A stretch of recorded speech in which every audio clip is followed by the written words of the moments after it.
नमस्ते मुलांनो, आज आपण गणिताचं कोन व कोनांच्या जोड्या हा टॉपिक घेणार आहोत। याच्यामध्ये आपल्याला मुख्यत्वे काय काय बघायचं आहे।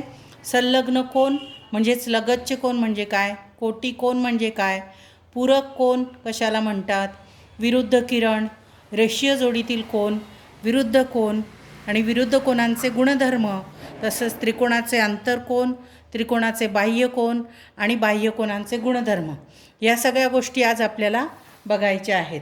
तर या प्रत्येक एक एक मुद्दा मी तुम्हाला इथे समजावत जाते आणि मग तुम्ही ते इथून बघून तुम्हाला लक्षात येईल। मी सोडवून दाखवते प्रत्येक गोष्ट आणि मग तुमच्या लक्षात येईल मी काय सांगते ते। आता इथे पुस्तकामध्ये सुरुवातीला काय दिलेलं आहे, सुरुवातीला दिलं आहे की हा जो कोन काढलेला आहे, पुस्तक तुम्ही सोबत ठेवा, हा कोन काढलेला आहे। या कोनामध्ये इथे काही प्रश्न विचारले की शेजारील कोनाचं नाव लिहा। आता शेजारील कोनाचं नाव आपण कोन असंही लिहू शकतो, कोन A B C, cone A B C, किंवा कोन सी बी ए, और काय होणार, कोन सी बी ए। दोन्ही प्रकारे ए बी सी किंवा सी बी ए दोन्ही प्रकारे आपण कोनाचं नाव लिहू शकतो। कोनाच्या शिरोबिंदूचं नाव लिहा की कोनाचे शिरोबिंदू कोणते, कोन चे शिरोबिंदू ए, शिरोबिंदू बी आणि शिरोबिंदू सी हे शिरोबिंदू आहेत। नंतर कोनांच्या भुजांची नावं लिहा। मग भुजा ए बी आणि भुजा सी बी या काय झाल्या, कोनाच्या भुजा। भुजा म्हणजेच काय, भुजा म्हणजेच काय, बाजू। तर कोनाच्या ह्या बाजू आहेत। भुजांवर दाखवलेल्या बिंदूंची नावे लिहा। भुजांवर कोणते बिंदू दाखवले, बिंदू ए आणि बिंदू सी हे काय भुजांवर दाखवलेले बिंदू आहे। आता पुढची ही आकृती जी दिलेली आहे, कोनाचा अंतर्भाग व बाह्य भाग।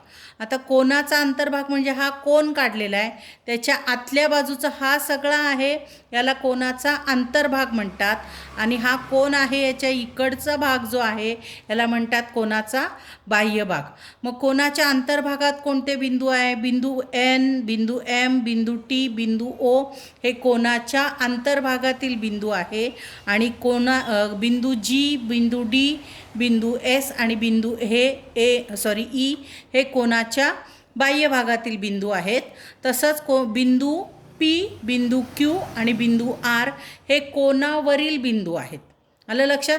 तुम्हाला कदाचित परीक्षेत प्रश्न येऊ शकतो, आकृती दिलेली असेल, आकृतीच्या अंतर्भागात, आकृतीच्या बाह्य भागात बिंदू लिहिलेले असतील आणि मग तुम्हाला विचारतील कोनाच्या अंतर्भागातील बिंदू कोणते, कोनाच्या बाह्य भागातील बिंदू कोणते आणि कोनावरील बिंदू कोणते। तर तुम्हाला ते लिहिता आलं पाहिजे। तेच जे मी आता तुम्हाला इथे एक्सप्लेन केलं तेच इथे लिहिलेलं आहे। आता पुढचा मुद्दा आहे संलग्न कोन किंवा लगतचे कोन, त्यालाच इंग्लिशमध्ये म्हणतात ॲडजसंट कोन। तर इथे ही आकृती दिली आहे, आकृती बी एम डी, आणि त्याच्यामध्ये एक लाईन टाकून मध्ये कोन छेदला आहे आणि त्याच्यामध्ये एक किरण काढला आहे, त्याला नाव दिलं आहे एम क्यू। आणि मग एम क्यू हा त्याच्या शिरोबिंदूतून जाणारा कोन काढलेला आहे। त्यामुळे काय झालं, कोन बी एम डीचे दोन कोन तयार झाले, एका कोनाचे दोन कोन तयार झाले। हा मधला किरण काढल्यामुळे हा एक कोन तयार झाला आणि हा एक कोन तयार झाला। आलं लक्षात। मग आता आपण काय लिहिणार की कोन बी एम डी मध्ये दोन कोन आहेत, कोणते, एक आहे बी एम क्यू आणि क्यू एम डी हे दोन कोन आहेत। तर कोन बी एम क्यू आणि कोन क्यू एम डी हे एकमेकांचे संलग्न कोन आहेत। संलग्न कोन म्हणजे काय आहे, त्यांच्या एक भुजा त्यांची कॉमन आहे। काय आहे, एक भुजा सामायिक आहे, इथे दिलेलं आहे बघा, सामायिक। सामायिक म्हणजेच काय, कॉमन। एम क्यू ही सामायिक कोन आहे, सामायिक भुजा आहे। या कोनाची पण, या कोनाची पण आणि ह्या कोनाची पण, दोघांचीही सामायिक भुजा आहे।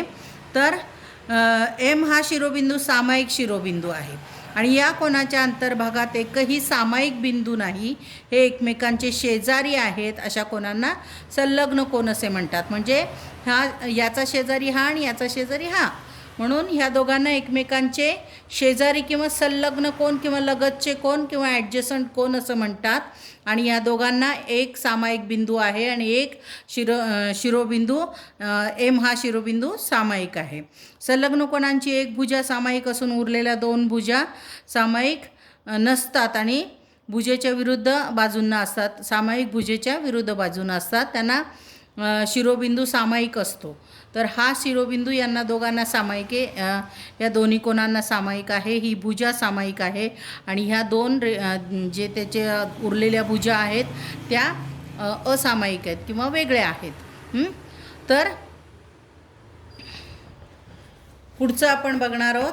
पुढचं इथे त्यांनी लक्षात ठेवायला सांगितले, ज्या दोन कोणांना शिरोबिंदू सामायिक असतो, एक भुजा सामायिक असते व त्यांच्या अंतर्भाग विभिन्न म्हणजे वेगळे वेगळे, विभिन्न याचा अर्थ काय, वेगळे असतात, त्या कोणांना संलग्न कोन असे म्हणतात. काय म्हणतात, संलग्न कोनाची जर व्याख्या आली किंवा तुम्हाला हे संपूर्ण वाक्य असं दिलं आणि त्याच्यामध्ये गाळलेली जागा दिली संलग्न कोन, तर तुम्हाला हे लिहिता यायला पाहिजे की ज्या दोन कोणांना शिरोबिंदू सामायिक आहे, एक भुजा सामायिक असते आणि अंतर्भाग मात्र वेगळे वेगळे आहेत. बघा तुम्हाला हे परत सांगते की शिरोबिंदू सामायिक आहे, एक भुजा सामायिक आहे, पण अंतर्भाग वेगळे वेगळे आहेत, अशा याला काय म्हणतात, संलग्न कोन किंवा लगतचे कोन असं म्हणतात. तर हा जो भाग आता आपण शिकलो त्या भागावर आधारित इथे वेगवेगळे प्रश्न दिलेले आहेत. सराव संच 15मध्ये आकृतीचे निरीक्षण करून, जे मी तुम्हाला ही आकृतीवरनं सांगितलं की तुम्हाला आकृती दिलेली असेल त्याच्यातले अंतर्भागातले बिंदूंची नावं लिहायची आहे, बाह्य भागातल्या बिंदूंची नावं लिहायची आहे आणि कोणांच्या ज्या भुजा आहेत त्याच्यावरील नावं लिहायची आहेत. तसंच इथे दिलेलं आहे खालील आकृतीतील संलग्न कोणांच्या जोड्या लिहा. तर संलग्न म्हणजे ह्याचा संलग्न हा म्हणजे हे तीन जे कोन तयार होतात आहेत, हे तीनही कोन एकमेकांचे संलग्न कोन आहेत. इथे पण हे दोन एकमेकांचे संलग्न कोन आहेत. आलं लक्षात, फक्त हे दोनच आहे, ह्याचा संबंध येत नाही, कारण शिरोबिंदू ह्या दोन कोणांचा म्हणजे कोणतं आहे, PQT आणि PQR हे दोन्ही शेजारचे कोन आहे. अदरवाईज तुम्ही याला याच्याशी कंपेअर करू शकत नाही किंवा याला पण याच्याशी कंपेअर करू शकत नाही, कारण ह्यांचा शिरोबिंदू वेगळा यांचा वेगळा आहे, त्याच्यामुळे हे येणार नाही, फक्त हे दोन्ही येतील. आलं लक्षात. नंतर कोणांच्या खालील जोड्या संलग्न आहेत का, ह्या आकृतीवरनं त्यांनी हे प्रश्न विचारलेले आहेत, तर ते तुम्ही सोडवा. पुढचं आहे कोटिकोन. कोटिकोन म्हणजे काय, तर इथे ही आकृती दिलेली आहे. आकृती कोन PQR हा एक काटकोन काढा, त्याच्या अंतर्भागात S हा कोणताही बिंदू घ्या आणि किरण QS काढा. आता कोन PQS आणि कोन SQR यांच्या मापांची बेरीज करा. बेरीज किती येईल, आता इथे जे आहे, इथे आपल्याला काय करायचं आहे, दोन्ही कोणांच्या माप मोजायचं. आता त्यांनी काय सांगितले आपल्याला, कोन PQS आणि कोन SQR हे मोजायचं आहे, कारण आपण हा 90 अंशाचा कोन काढला, म्हणजे असा कोन काढलेला आहे, बरोबर. मग आता आपण बघूया की यांचं माप किती आहे.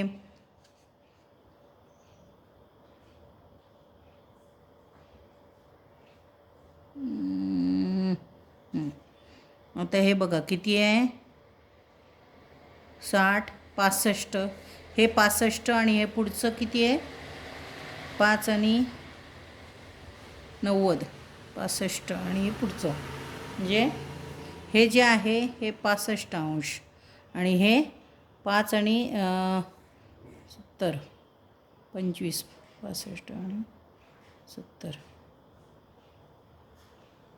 25 अंश. ओके, हे बघा परत एकदा आपण बघूया. हे बघा, हे इथून आपण सुरू केलं, इथे 60 आणि ही जी रेषा आहे बाण दाखवला आहे ती किती आहे, 60 नंतर 5, 65 आणि हे 5, हे 5, 10, 15, 20 आणि 25, म्हणजे हे आहे 25 आणि हे आहे 65, म्हणजे कोन PQS अधिक कोन SQR यांची जर बेरीज केली तर 25 अधिक 65 बरोबर 90. म्हणजे हा जो प्रश्न त्यांनी विचारला आहे की बेरीज किती येईल यांच्या मापांची, तर ती 90 आली. म्हणजेच काय, ज्या दोन कोनांच्या मापांची बेरीज 90 अंश असते ते कोन परस्परांचे कोटी कोन असतात. म्हणजे हे कोन जे आहेत हे दोन्ही कोन ते एकमेकांचे लगतचे कोन पण आहेत. लगतचे का आहेत, कारण इथे जे दिलेलं आहे त्याप्रमाणे यांचा शिरोबिंदू एक आहे, एक भुजा कॉमन आहे आणि अंतर्भाग वेगळे वेगळे. त्यामुळे ह्या कोनाला आपण लगतचे कोन पण म्हणू शकतो किंवा संलग्न कोन पण म्हणू शकतो. आणि हेच संलग्न कोन एकमेकांचे कोटी कोन आहेत. का आहेत, तर त्यांच्या मापांची जी बेरीज आहे ती 90 अंश आहे. ज्या दोन कोनांच्या मापांची बेरीज 90 अंश असते ते परस्परांचे कोटी कोन असतात. हे वाक्य लक्षात ठेवायचं, कारण ह्या वाक्यावर आधारित तुम्हाला गाळलेली जागा येऊ शकते की ज्या दोन कोनांच्या मापांची बेरीज 90 अंश असते ते परस्परांचे कोटी कोन असतात. आता तुम्ही म्हणाल हे जर संलग्न कोन पण आहेत किंवा आपण याला लगतचे कोन पण म्हणायचं, मग यांना पण कोटी कोन म्हणायचं का, तर नाही म्हणायचं. का नाही म्हणायचं, कारण ह्या दोन कोनांच्या मापांची बेरीज 90 अंश नाही येणार. आपण मोजलं आता समजा हे, तर बघा हा किती आहे, ही इथे रेषा दिसते आपल्याला, म्हणजे 20च्या पण थोडा कमी आहे आणि हा पुढे, म्हणजे या दोघांची बेरीज अशी 90 अंश येत नाही आहे. या दोघांच्या मापांची बेरीज 90 अंश येत नाही. त्यामुळे हे फक्त संलग्न किंवा लगतचे कोन आहेत. मात्र हे लगतचे किंवा संलग्न कोन तर आहेतच, पण त्यांना कोटी कोनसुद्धा म्हणायचं. का म्हणायचं, कारण ह्याच्या माप मोजलं आहे कोणाचं आणि ह्या कोणाचं माप मोजलं आहे, तर दोन्ही कोनांच्या मापांची बेरीज 90 अंश आहे. म्हणून हे दोन कोन, कोन PQS आणि कोन SQR हे एकमेकांचे कोटी कोन आहेत. ओके, आता पुढचा मुद्दा आहे, इथे उदाहरणं दिली आहेत त्याच्यावर आधारित, कोटी कोनाच्या मापावरती आधारित. ही उदाहरणं तुम्ही सोडवून बघा की आता आकृतीतील कोनांचं निरीक्षण करा आणि चौकटीत योग्य ती संख्या लिहा. कोन BAC दिला आहे तो 40 अंशाचा आहे, कोन PQR दिला आहे तो 50 अंशाचा आहे. मग त्यांनी विचारल्याप्रमाणे माप कोन ABC, M म्हणजे काय, की हे माप किती आहे. M म्हणजे या दिलेल्या कोनांचं माप किती आहे, तर ते दिलेलं असेल तर ठीक, नसेल दिलेलं तर आपण ह्याच्याने माप मोजू शकतो. आलं लक्षात. तर इथे दिलं आहे माप कोन ABC बरोबर किती अंश, तर मग इथे आपण लिहू शकतो 40 अंश. अंशचं खूण त्यांनी ऑलरेडी केलेली आहे. दुसरा आहे माप कोन PQR किती आहे 50, मग त्याची लिहिली 50. आता माप कोन ABC अधिक माप कोन PQR, आता 50 आणि 40 आणि 50 मिळून किती झाले 90 अंश. म्हणून मापकोन ABC आणि PQRची बेरीज 90 आली. म्हणून कोन ABC आणि कोन PQR यांच्या मापांची बेरीज 90 अंश आहे, म्हणून ते परस्परांचे कोटी कोन आहेत. म्हणजे नॉट नेसेसरी की जे कोन आपण ज्यांना परस्परांचे कोटी कोन म्हणतो ते प्रत्येक वेळी संलग्न कोन किंवा लगतचे कोनच असतात असं नाही.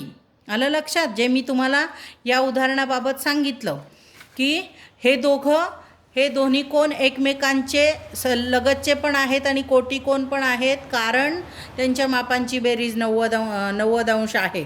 पण आता हा कोन वेगळा दिला, हा कोन वेगळा दिला, हे एकमेकांचे लगतचे किंवा संलग्न कोन नाही, पण हे एकमेकांचे कोटी कोन आहेत. का आहेत, कारण कोन ABC आणि कोन PQR यांच्या मापांची बेरीज 90 अंश आहे. म्हणून लक्षात काय ठेवायचं की ज्या दोन कोनांच्या मापांची बेरीज 90 अंश असते ते दोन कोन एकमेकांचे कोटी कोन परस्परांचे म्हणजेच एकमेकांचे कोटी कोन असतात.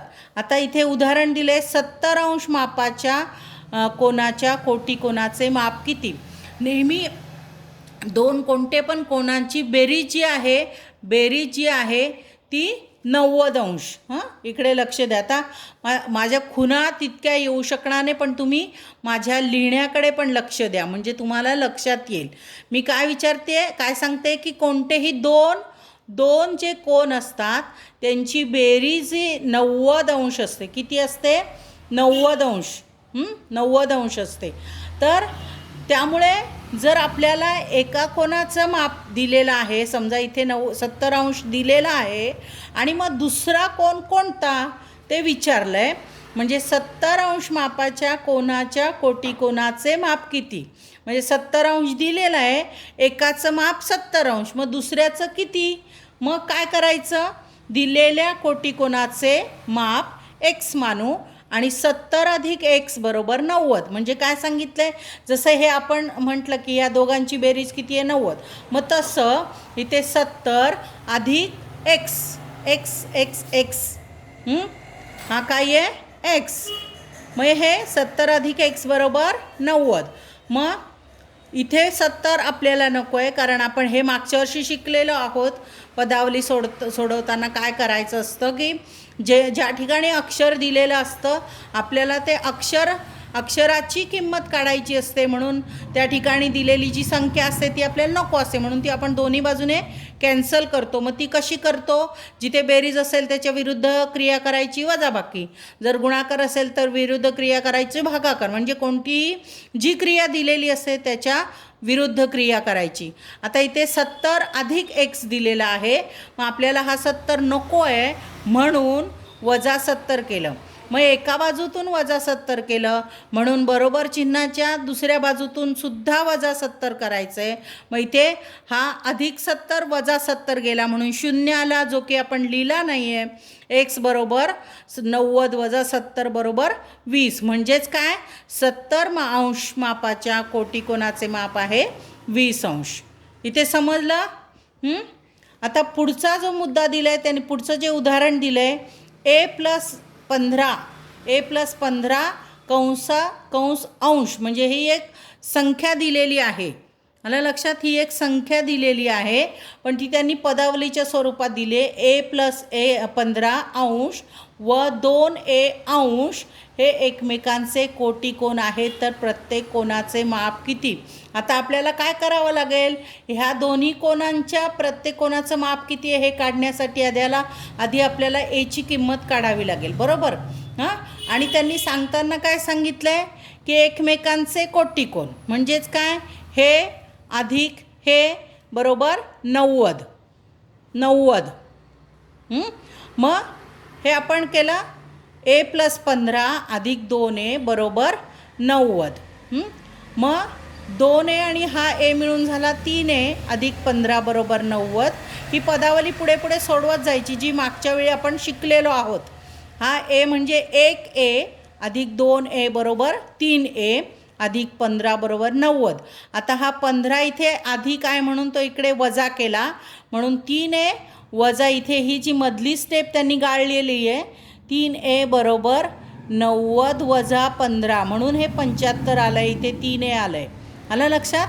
मग 90मधनं 15 वजा केले की 75 उरतात. मग 3a बरोबर 75 म्हणून a बरोबर 25. हे कसं काय आलं, तर 3a बरोबर 75 म्हणून आपण काय केलं, हा a असाच ठेवला आणि हा 3 इथे गुणिले आहे तो इकडे भागिले केला. मग 75ला 3ने भागल्यावर काय होणार, 25 उरणार आहे, आलं लक्षात. म्हणून मग आता यांची किंमत काढायची. पहिला कोण a+15 आहे, मग एची किंमत आपल्याला मिळाली आहे, एची किंमत आहे 25. म्हणून इथे 15 अधिक 25 हे 25 एच्या जागी घातले, 25 अधिक 15 बरोबर 40 आणि दुसरं 2a म्हणजे 2 गुणिले एची किंमत घातली 25 म्हणजे 2 गुणिले 25 बरोबर 50. म्हणून हे जे दोन कोण आहे तो एक झाला 40 आणि दुसरा झाला 50, बरोबर या दोघांची बेरीज झाली 90, आलं लक्षात. अशाच पद्धतीची इथली उदाहरणं या उदाहरण संग्रहातली उदाहरणं सोडवायची आहेत. खूप काही अवघड नाही आहेत. दिलेल्या कोणांची मापं दिली आहेत आणि त्यांच्या कोटिकोनांची मापं काढायची या पद्धतीने. हे सगळं या पद्धतीने करायचं आहे आणि हे जे उदाहरण आहे ते ह्या पद्धतीने सोडवायचं, आलं लक्षात. आता पुढचं आहे पूरक कोन. पूरक कोन जसं कोटिकोनाचं आहे तसं पूरक कोनाचं आहे की शेजारील आकृती बघा. आकृतीत AC ही रेषा दिली आहे, AC ही रेषा दिली आहे. रेषेवरील बिंदू B पासून BD हा किरण काढला आहे, B पासून BD हा किरण काढला आहे. येथे किती कोन आहेत, कोन, हा एक कोन आहे, हा एक कोन आहे आणि हा पुढे सांगते मी. बिंदू बी डी पासून किरण काढला. इथे किती कोन आहेत? मापकोन ए बी डी बरोबर किती? मापकोन डी बी सी बरोबर किती? आणि यांची बेरीज किती? आता बघा, इथे माप दिलेलं होतं पण इथे माप दिलेलं नाही. मग काय करायचं? माप दिलेलं नाही मग काय करायचं? तर आपण हे कोनमापकाने आपण माप मोजावं लागणार आहे. तर आपण माप मोजूया किती आहे. ही जी रेषा आहे ही अशी जाते. आता तर इथून सुरू केल्यामुळे इथपर्यंत ह्या कोणाचं माप होणार. ते किती झालं आहे? 50 आणि 55. हे झालं आहे 55 अंश. आणि तिथून पुढे असं मोजायचं नाही आहे. इथूनच पुढे आता ही रेषा दिसते, हां ही. आता इथून मोजायचं. इथून हल्ली 10, 20, 30, 40, 50, 60, 70, 80 इथपर्यंत गेलं. किती आहे? 120 आणि हे 5 म्हणजे 125 अंश. आलं लक्षात? किती आहे? 125 अंश. आता आपण मापकोन ए बी डी बरोबर 125 अंश आणि मापकोन डी बी सी बरोबर 55 अंश. आता त्यांनी काय सांगितलं? यांची बेरीज करायची. 125 अधिक 55 किती झाले? 5 आणि 5 10, हातचा 1, 7 आणि 1 8 आणि 1 म्हणजे किती झाले? 180, 180. मग आता काय येईल स्टेटमेंट? की ज्या दोन कोनांच्या मापांची बेरीज 180 अंश असते ते दोन कोन एकमेकांचे पूरक कोन आहेत असं म्हणतात. ज्या दोन कोनांच्या मापांची बेरीज 180 अंश असते त्या दोन कोनांना परस्परांचे म्हणजे काय? एकमेकांचे पूरक कोन असे म्हणतात. आता इथे कोन ए बी डी आणि कोन डी बी सी हे एकमेकांचे पूरक कोन आहेत. समजलं? पूरक कोन म्हणजे काय? जसं आपण कोटिकोन म्हटलं आणि त्या कोटिकोनांच्या मापांची बेरीज 90 अंश असते आणि पूरक कोनांच्या मापांची बेरीज 180 अंश असते. कळलं इथपर्यंत? आता जसं हे उदाहरण बघितलं तसंच हे उदाहरण दिलेलं आहे त्यांनी की दोन आकृत्या वेगवेगळ्या काढलेल्या आहेत कोनांच्या. ही 110 अंश मापाची आहे, ही 170 अंशाची आहे आणि त्यांनी इथे आपल्याला ह्या गाळलेल्या जागा भरायला सांगितलं आहे की कोन पी क्यू आर माप कोन. माप म्हणजे काय? हे जे माप दिलेलं आहे ते नीट लक्षात ठेवायचं आहे. माप कोन पी क्यू आर बरोबर किती आहे? 110. माप कोन एम एन टी म्हणजे किती आहे? 70 अंश. आता त्यांनी विचारलं आहे मापकोन पी क्यू आर अधिक एम एन टी. मग 110 अधिक हे 70 बरोबर किती होतात? 180. आलं लक्षात? म्हणजे पी क्यू आर आणि एम एन टी हे काय आहे? एकमेकांचे पूरक कोन आहेत. आलं लक्षात? आणि जसं हे कोटिकोनांचं दिलं सेम इथे पण ते उदाहरणं दिलेले आहेत. तसेच उदाहरणं आहेत हे पण. इथे मापकोन 135 अंश मापाच्या पूरक कोनाचे माप काढा. काय सांगितलं आहे? की जो कोन एक दिलेला आहे त्याचं माप आहे 135. मग दुसऱ्या कोनाचं माप किती? मग नेहमीसारखं की पूरक कोनांच्या मापांची बेरीज 180 अंश असते आणि पूरक कोनाचे एक कोन आहे 135. मग दुसरा किती? म्हणून तो पी मानू बरोबर. म्हणून 135 अधिक पी बरोबर 180. कारण ह्याची आणि ह्याची बेरीज मिळून किती होणार? 180. म्हणून ते मांडलं आहे 135 अधिक पी बरोबर 180. मग 135 अधिक पी वजा 135 का केलं? कारण आपल्याला हा 135 नको आहे, आपल्याला पीची किंमत काढायची आहे. म्हणून हे अधिक आहे म्हणून इथे वजा केलं आहे. मग इथे वजा केलं आहे म्हणून इथे पण वजा केलं आहे. आलं लक्षात? इथे पण वजा केलं, इथे पण वजा केलं. मग 135 हा गेला कारण याचं चिन्ह आहे प्लस आणि मायनस. अधिक आणि वजा हे काय होतात, कॅन्सल होतात, शून्य किंमत येते त्याची. म्हणून पी बरोबर यांची वजाबाकी केली, 180 वजा 135. आता इथे करताना लक्षात घ्या, इथे शून्य आहे म्हणजे इथे काय करणार, 10 घेणार. इथे किती, 7. मग 10तून 5 गेले 5, 7तून 3 गेले 4, 1तून 1 गेला 0. म्हणून पीची किंमत किती आली, 45. मग 135 अंश मापाच्या पूरक कोनाचे माप आहे 45 अंश. सेम ह्या पद्धतीने ही सगळी उदाहरणं सोडवायची. आलं लक्षात, समजतंय.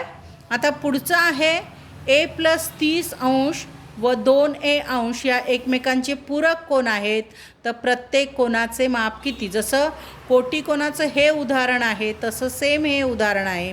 आणि इथे या दोघांचं माप काढायचे आपल्याला आणि तिथे मुद्दाम त्यांनी a दिलेला आहे. मग आधी आपल्याला aची किंमत काढावी लागेल.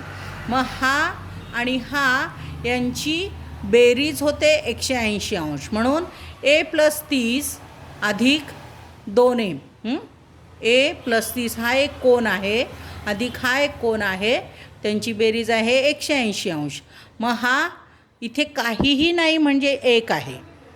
हा 1 आणि हा 2 मिळून झाला 3a आणि अधिक 30, म्हणजे ही मधली एक पायरी त्यांनी गाळली आहे. इथे मध्ये काय येणार, 3a अधिक 30 बरोबर 180. मग नंतर मग आता पुढे काय येणार, हे 3a, हा 30 इकडे वजा जाणार आहे. मग हा 30 इकडे वजा गेला म्हणून काय झालं, 3a बरोबर 180 मधनं 30 वजा गेले 150. बरोबर आहे, लक्षात येतं आहे. 180 वजा 30 0, 8तून 3 गेले 5 आणि 1चा 1 म्हणजे 3a बरोबर 150, 150. म्हणून a बरोबर 50. कसं काय आलं, कारण हा a इकडे हा 3 गुणिले आहे तो इकडे भागिले गेला. म्हणून a बरोबर 50. आता a+30 हा म्हणजे एची किंमत काढली आहे 50, म्हणून 50 + 30 बरोबर 80 आणि 2a. म्हणून इथे 2 गुणिले एची किंमत घेतली 50, 100. म्हणून त्या कोनांची मापे झाली 80 अंश आणि 100 अंश. आलं लक्षात. आता ह्याच्यासारखंच इथे पुढे उदाहरणं दिलेले ते सोडवायचे. हा उदाहरण संग्रह पूर्णपणे सोडवायचा आहे. जर तुम्हाला याच्यातलं एखादं उदाहरण सोडवता आलं नाही तर मला व्हॉट्सअपला टाका, मग मी तुम्हाला ते सोडवून दाखवेन पुन्हा. आणि समजा तुम्हाला व्हॉट्सअपला टाकायलाही जमलं नाही तर रविवारी आपण मीटिंग घेणार आहोत, तेव्हा त्या मीटिंगच्या वेळी तुम्ही मला ते उदाहरण सांगायचं. तुम्ही बाजूला वही घेऊन बसा आणि मग आपण ते उदाहरण सोडवून मी तुम्हाला त्यावेळी दाखवेन. आलं लक्षात. आता पुढचा मुद्दा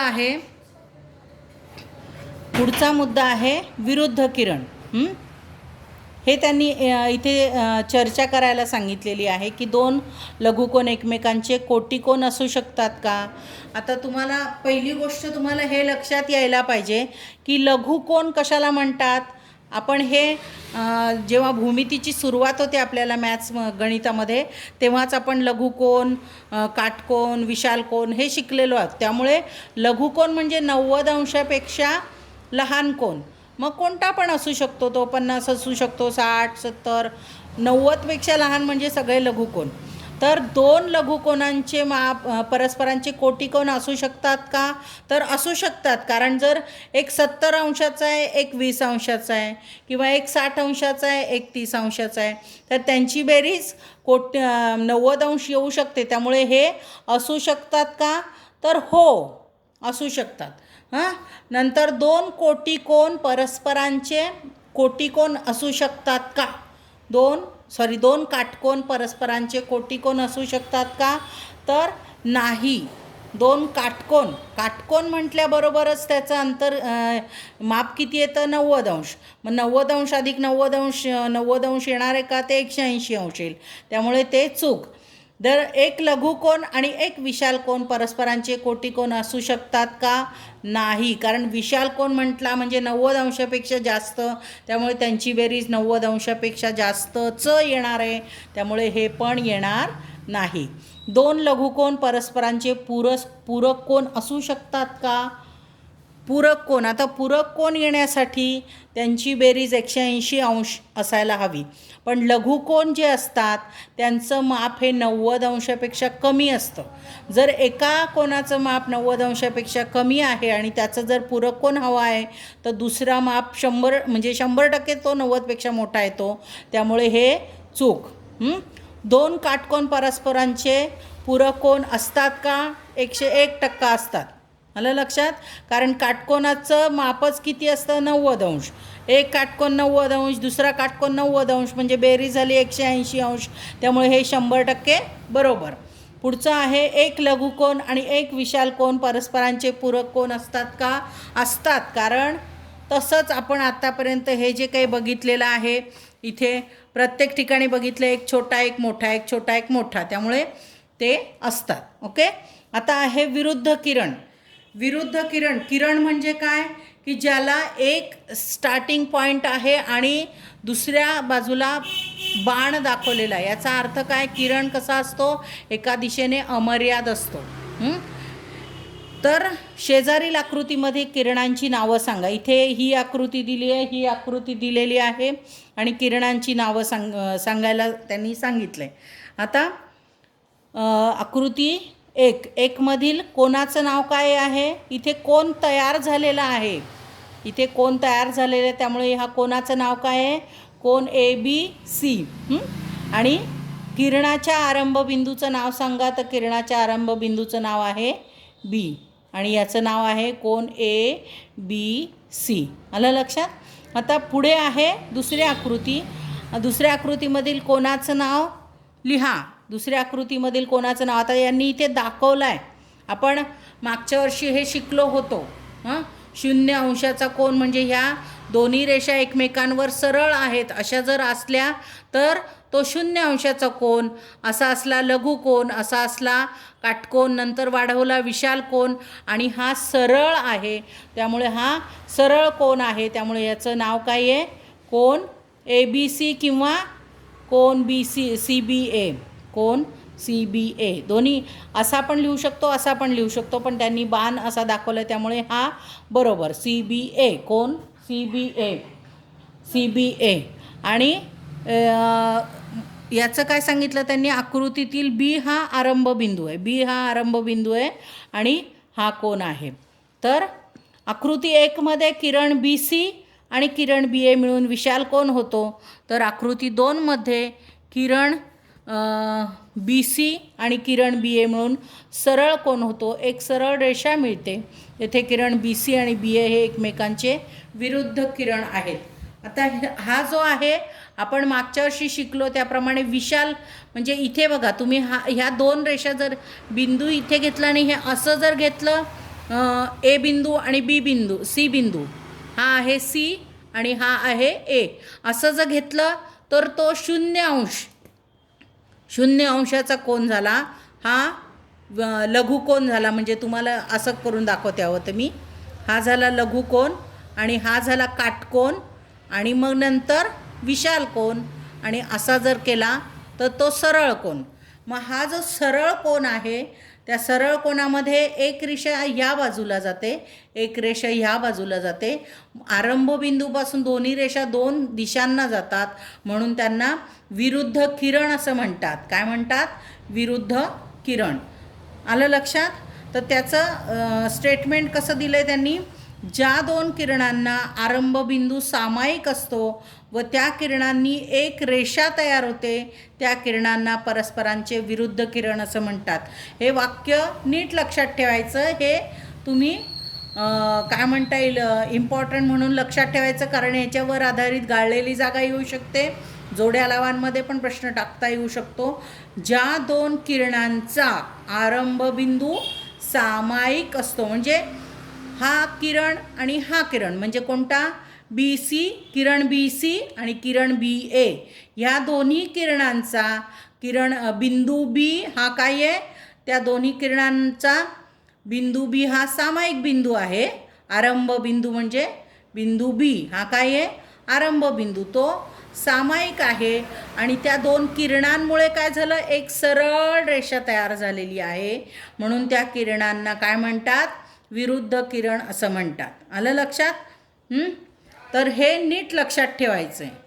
आणि ह्याच्यावर आधारित हा सराव संच दिलेला आहे की आकृतीतील विरुद्ध किरणांची नावं सांगा. आता ही आकृती आहे, ह्याच्यात हा आरंभ बिंदू आहे इकडचा आणि इकडचा, हे विरुद्ध किरण आहे, हा आणि हा हे विरुद्ध किरण. आता मी हे क्लिअर नाही करणार कारण तुम्ही ही आकृती बघून हे तुम्हाला करता यायलाच पाहिजे. आलं लक्षात? खूप काही अवघड नाही आहे, ते सोपं आहे. आता पुढचं आहे रेषीय जोडीतील कोन. रेषीय जोडीतील कोन, शेजारील आकृतीत कोणांची नावं दिली आहेत ती लिहायचं. इथे आता ही आकृती पाहून आपल्याला हे प्रश्नांची उत्तरं त्यांनी विचारलेत. आकृती काय दिली आहे? PQS ही सरळ रेषा काढली आणि त्याच्यावरती ही एक रेषा काढली आणि त्याच्यामुळे दोन कोन तयार झालेले आहेत. तर शेजारील ती आकृतीतील कोनांची नावे लिहा. मग कोनांची नावे काय? कोन PQR, कोन PQR व कोन RQS. आलं लक्षात? हा एक कोन आहे आणि हा एक कोन आहे. आता कोनांची जोडी कोणत्या प्रकारची आहे? कोणत्या प्रकारची म्हणजे बघा, आता सगळ्यात महत्त्वाची गोष्ट, हा एकच आरंभ म्हणजे एक सामायिक बिंदू आहे, शिरोबिंदू सामायिक आहे आणि ही एक भुजा कॉमन आहे, अंतर्भाग विभिन्न आहे. म्हणजे काय झालं? हे दोन्ही काय झाले? एकमेकांचे संलग्न कोन झाले. ओके, एकमेकांचे संलग्न कोन आहेत. दुसरी गोष्ट, यांची बेरीज जी केलेली आहे, हे माप जर आपण मोजलं आणि हे माप जर मोजलं आपण, तर हे दोन्ही माप जर मोजले तर दोघांची जी बेरीज आहे ती 180 अंश येणार. म्हणजे हे एकमेकांचे पूरक कोन पण आहेत. तर कोनांची जोडी कोणत्या प्रकारची आहे? तर ती संलग्न पण, लगतचे कोन पण आहेत आणि काय म्हणता येईल, पूरक कोन पण आहेत. कोनांच्या असामायिक भुजा कोणत्या आहेत? तर असामायिक भुजामध्ये भुजा PQ आणि ही PQ आणि QS, भुजा SQ म्हटलं तरी चालेल. ही भुजा आणि ही भुजा या दोन असामायिक म्हणजे काय? कॉमन नाही आहेत. ही सामायिक, ही कशी आहे? सामायिक भुजा. काढून टाकायचा. सामायिक भुजा ही आणि असामायिक भुजा ह्या. नंतर इथे मापकोन PQR, मापकोन SQR त्यांनी विचारलं आहे. मग आता आपण यांचं माप काढूया.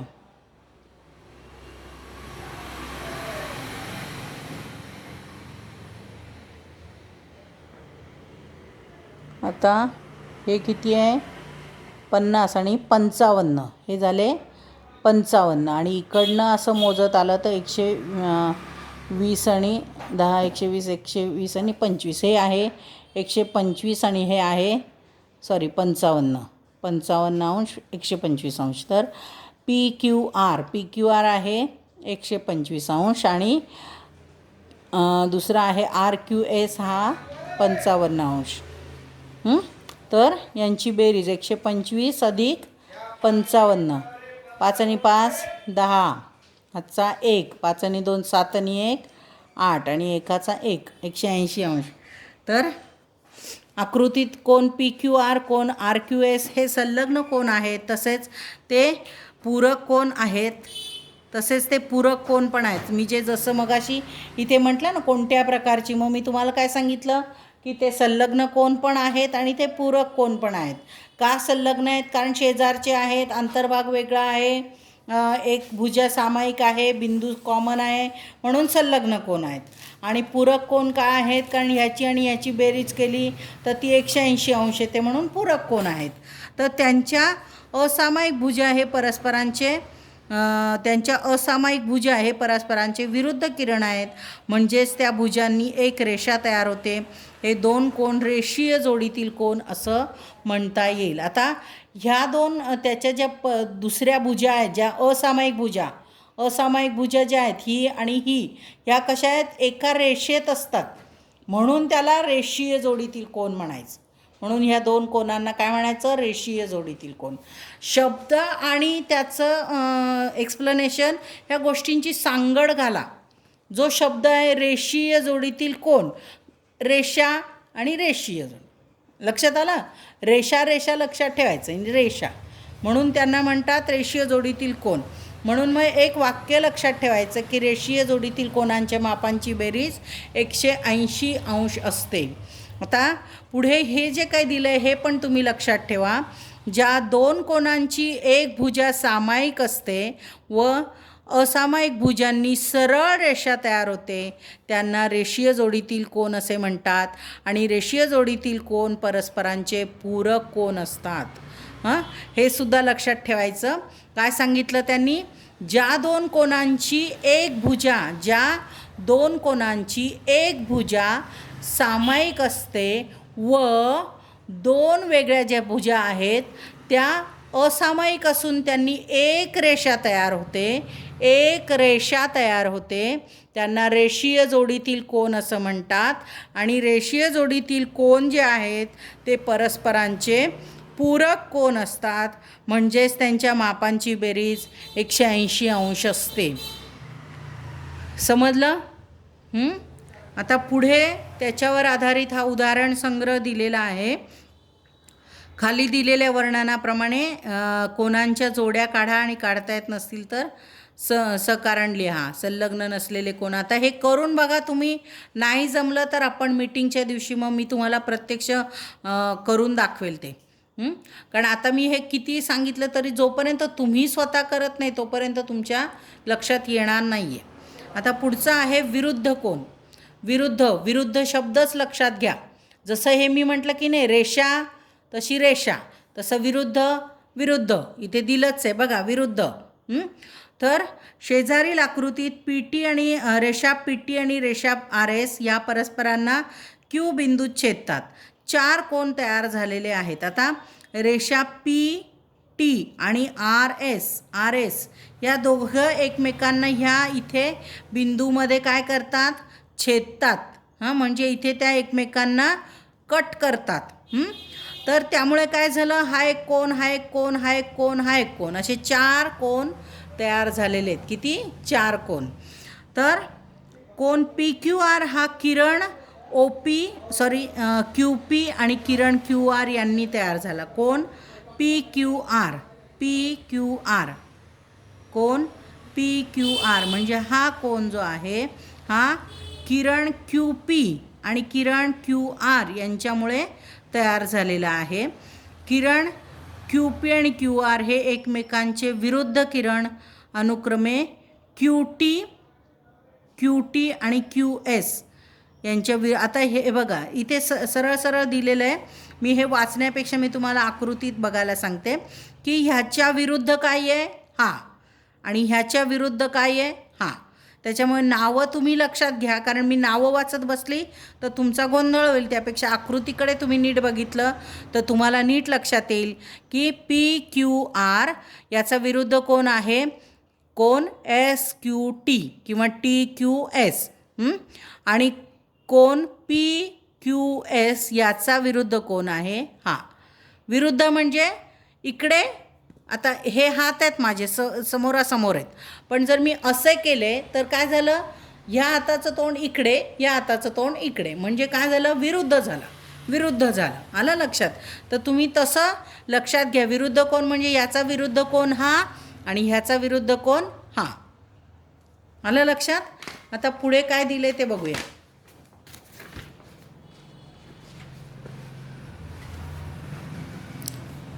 पुढे पुन्हा त्यांनी ते स्टेटमेंट दिलेलं आहे की ज्याचा विरुद्ध कोन कशाला म्हणायचं ते. ज्या 2 किरणांनी कोन तयार झाला त्याच्या विरुद्ध किरणांनी तयार झालेला कोन पहिल्या कोनाचा विरुद्ध कोन असतो. म्हणजे ह्या 2 कोनांनी तयार झालेला विरुद्ध कोन 2 किरणांनी, इकडचा किरण आणि इकडचा किरण यांनी त्यांच्या विरुद्ध किरणांनी तयार झालेल्या पहिल्या कोनाचा विरुद्ध कोन असतो. म्हणजे याचा विरुद्ध कोन हा. मग हे जे आकृती परत बघा म्हणजे तुमच्या लक्षात येईल. या किरणाचा विरुद्ध किरण हा, या किरणाचा विरुद्ध किरण हा. येते लक्षात? किरण QPचा विरुद्ध किरण आहे QT आणि किरण ह्याचा विरुद्ध किरण आहे हा. म्हणजे हे दोघं एकत्र घेतले, हे दोघं एकत्र घेतले तर ते जे कोन तयार होतात ते कोन एकमेकांचे विरुद्ध कोन असतात. समजतंय? जसं आपण इकडे आपण बघितलं इथे की हा आणि हा हे काय आहे? विरुद्ध किरण. हां, मग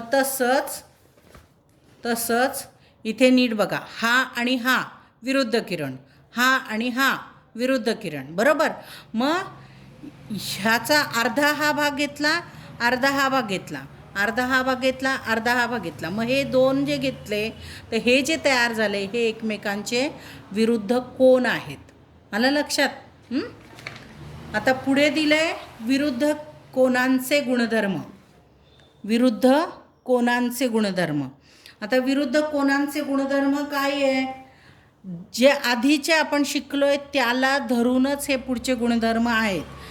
दिलेल्या आकृतीतील कोन PQSचा विरुद्ध कोन कोणता? आता इथे त्यांनी ते गुणधर्म शिकण्यासाठी आपल्याला काही प्रश्न विचारले आकृतीवरनं, की ही आकृती दिलेली आहे PQS चा विरुद्ध कोन कोणता? हा. मग त्याचा विरुद्ध कोन कोणता येणार? RQT. कोन RQT. आता आकृती दाखवल्याप्रमाणे कोन PQS बरोबर A. त्यांनी हे माप किती दिलं आहे? A दिलं आहे. मग मापकोन SQT. मापकोन SQT ते किती दिलं? B दिलं आहे. नंतर मापकोन TQR किती दिलं? C. मापकोन PQR किती दिलं? D. असे मानू तर कोन PQS अधिक कोन हे दोन्ही कसे? एका जोडीतले, एका रेषे. ही असं जर धरलं तर हे कसे? एका रेषेतले कोन आहे, म्हणजे रेषीय जोडीतील कोन आहे. म्हणून यांची बेरीज केली B+C बरोबर 180. 180 कुठून आलं? तर आपण हे जे शिकलो की नाही की रेषीय जोडीतील कोनांच्या मापांची बेरीज 180 अंश असते. रेषीय जोडीतील कोनांच्या मापांची बेरीज 180 अंश असते आणि हे झाले रेषीय जोडीतील कोन. म्हणून ह्याची आणि ह्याची बेरीज केली ती आली 180, बरोबर. तसंच AB म्हणजे कोणतं? हे AB बरोबर सॉरी हे कोणतं दिलं त्यांनी? हां, हे वरचं आहे नाही का? हां, आणि खाली हे जसं हे केलं तसंच हे पण BC, B आणि C हे सुद्धा हे जर बंद केलं आपण हे, तर या दोघांचे हे दोघं कसे आहेत? रेषीय जोडीतील कोन, म्हणजे यांची पण बेरीज 180 येणार. आता जर ही 180 ही 180 जर म्हणजे ही सेम आहे की नाही, म्हणून मग हे पण सेम. म्हणून A अधिक B is equal to B अधिक C. म्हणजे A अधिक B आणि B अधिक C हे सुद्धा सेम झाले, कारण 180 सेम आहे. म्हणून A is equal to B, म्हणजे दोन्ही बाजूतून B वजा केला. आता इथे B आहे, इथे B आहे, म्हणून ते कॅन्सल केलं. मग A is equal to C. म्हणजेच आता A आणि C कुठे आहे? हा इथे A आहे, इथे C आहे. म्हणजेच काय झालं? विरुद्ध कोनांचं माप काय झालं? सेम, समान. कसं समान? कारण A इज इक्वल टू बरोबरचं चिन्ह दिलं आहे, बरोबर C. A बरोबर C म्हणजेच काय? A आणि C ची किंमत सारखी आहे, म्हणजेच A आणि C हे सारखे माप आहेत. म्हणजेच कोन PQS आणि कोन TQR हे यांची मापं सारखी आहेत, म्हणजेच ते एकरूप कोन आहेत. हां, म्हणजेच मापकोन PQR मापकोन SQT हे एकरूप कोन आहेत. जसं हे दोन्ही सेम आहेत तसं हे आणि हे पण सेम आहेत. म्हणून दोन रेषांनी एकमेकींना छेदले असता होणाऱ्या परस्पर विरुद्ध कोनांची मापे समान असतात. म्हणजे हे आणि हे सेम, हे आणि हे सेम. मला लक्षात. आता ह्याच्यावर आधारित हे आपण उदाहरण संग्रह सोडवायचं आहे. दोनच उदाहरणं आहेत त्याच्यामध्ये. आता पुढचं आहे बहुभुजाकृती आंतरकोन. हे त्रिकोण दिलेला आहे आणि त्रिकोणाचे आंतरकोन बहुभुजाकृती म्हणजे त्रिकोणापेक्षा जास्त भुजा असलेलं, म्हणजे मग चौकोन, पंचकोन, षटकोन, सप्तकोन हे झाले बहु म्हणजेच काय? बहु म्हणजे खूप जास्त जास्त. तर बहुभुजा म्हणजे जास्त बाजू असलेली आकृती. मग त्याचे आंतरकोन, तर त्याचं आपल्याला शिकायचं आहे. त्यासाठी ते आधी आपल्याला त्रिकोणाचे आंतरकोन याच्याबद्दल ते सांगतात आहे. आता त्रिकोण ए बी सी काढलेला आहे, त्याच्यामध्ये कोन ए, कोन बी, कोन सी हे यांना काय म्हणायचं? त्रिकोणाचे आंतरकोन. आणि आपल्याला काय करायचं आहे? यांच्या मापांची बेरीज करायची. आता यांच्या मापांची बेरीज करायची म्हणजे काय करायला लागेल? आधी आपल्याला त्यांचं माप काढावं लागेल. आता आपण हे माप मोजूया. हे आहे, इकडनं मोजायचं म्हणजे हे आहे, सॉरी मला दिसत नाही आहे, 60. हे आहे 60 अंश. आता हे मोजूया.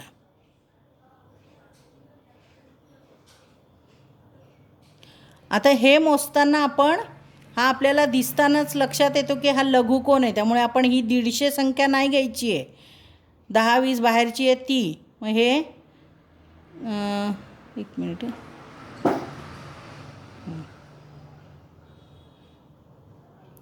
30च्या पुढे 35, मग हे आहे 35 अंश. आता हे पुढचं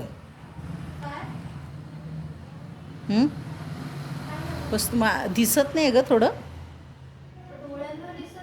नाही डोळ्यांना दिसत नाही, ते एकदम असं काचेवरनं बघायचं ना. 1 मिनिट. बरोबर, हे किती आहे? 30, आणि 30च्या पुढे ही रेषा 35 अंश. आता हे पुढचं बघूया की हे इकडे ठेवलं तर हे किती झालं? इकडून बघितलं 80, 85. हे किती झालं? 85 अंश. 90 नाही आहे तो पूर्णपणे, 85 अंश आहे. तर आता आपण हे बेरीज करूया. ए बी सी म्हणजे हा किती आला? 60 अंश, अधिक बी ए सी म्हणजे हा झाला 85, आणि ए सी बी हा झाला 35 अंश. मग 35, 5 आणि 5 10, हातचा 1, हातचा 1 किती झाले? 3 आणि 1 4, 4 आणि 6 10, आणि 1 10, आणि 8 18, 180 अंश. म्हणजे हे किती झाले? 180 अंश. म्हणजे आपल्याला काय लक्षात आलं की त्रिकोणाच्या 3ही कोनांच्या मापांची बेरीज किती असते? 180 अंश. म्हणजे आपण ते स्टेटमेंट वापरू शकतो की त्रिकोणाच्या आंतरकोनांची मापांची बेरीज किती असते? 180 अंश. हे लक्षात ठेवायचं. हे स्टेटमेंट आहे. गाळलेल्या जागा विरुद्ध जोड्या लावा यासाठी आपण ते वापरू शकतो. कायमस्वरूपी लक्षात ठेवायचं की त्रिकोणाच्या 3ही कोनांच्या मापांची बेरीज 180 अंश असते. म्हणजे आपण हे असं तिथे लिहून ठेवू शकतो. त्रिकोणाच्या, बरं ठीक आहे, मी तुम्हाला PDF ते वाक्य टाकून देते. त्रिकोणाच्या 3ही कोनांच्या मापांची बेरीज 180 अंश असते.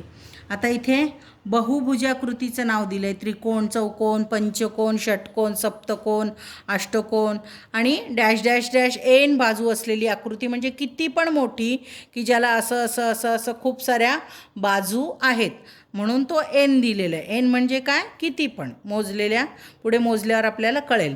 आता आंतरकोनांच्या मापांची बेरीज काढायची आहे जेव्हा आपल्याला बहुभुजाकृती दिलेल्या असतील तेव्हा.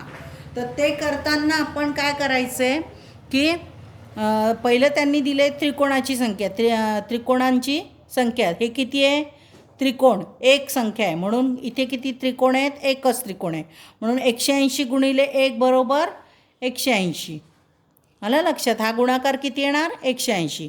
आता चौकोन काढला आहे त्यांनी, चौकोनी आकृती काढली आहे, त्याला मध्ये डॉटेड रेष काढली, आणि हा एक त्रिकोण आणि हा दुसरा त्रिकोण, असे 2 त्रिकोण आहेत तिथे. किती आहे? 2 त्रिकोण आहेत, म्हणून त्रिकोणांची संख्या किती झाली? 2. म्हणून 180 अंश गुणिले 2 मग गुणाकार केला 18चा पाढा म्हणता म्हणा 18चा पाढा 18 एके 18 18 दुने 36 360 अंश. हां आता ही पंचकोनी आकृती काढली म्हणजे 1 2 3 4 5. पंच म्हणजे काय 5. मग याला 5 भुजा आहेत म्हणून त्याला म्हणतात पंचकोन किंवा बहुभुजाकृती. बहु म्हणजे 5 कोन याच्यामध्ये आहेत. आता इथे त्यांनी डॉटेड रेघा काढल्या आणि 1 2 3 त्रिकोण तयार केले. बघा हा एक त्रिकोण, हा दुसरा त्रिकोण आणि हा तिसरा त्रिकोण. म्हणजे किती झाले 3 त्रिकोण झाले. म्हणून 180 गुणिले 3 बरोबर किती 18चा पाढा म्हणा 18 एके 18 18 दुने 36 18 त्रिक 54 540 अंश. हां आता षटकोनामध्ये बघा 1 2 3 आणि 4 असे 4 त्रिकोण आले म्हणून इथे गुणिले 4 येणार. इथे आता पुढे केलं सप्त म्हणजे 180 गुणिले हे बघा इथे 1 2 3 4 5 मग गुणिले 5 येणार. असं पुढे पुढे वाढवत जायचं. पाढा म्हणायचा 18चा पाढा म्हटल्यावरती 1 शून्य देऊन टाकला. 18 दुने 36 18 त्रिक 54 18 चौक 72. असं पुढे तुम्ही सगळं सोडवत जायचं. आलं लक्षात. आता पुढचं आहे